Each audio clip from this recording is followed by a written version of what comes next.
to make evidence-based decisions, we need to step back and look at all of the existing evidence. Where's scientific consensus pointing to? Don't take a single study in isolation to prove your hypothesis or idea right.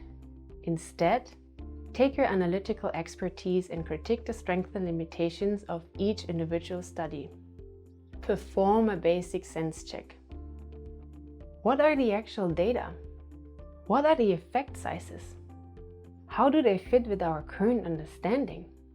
Always remain a bit skeptical, especially when the media hypes one food as a cure-all or superfood.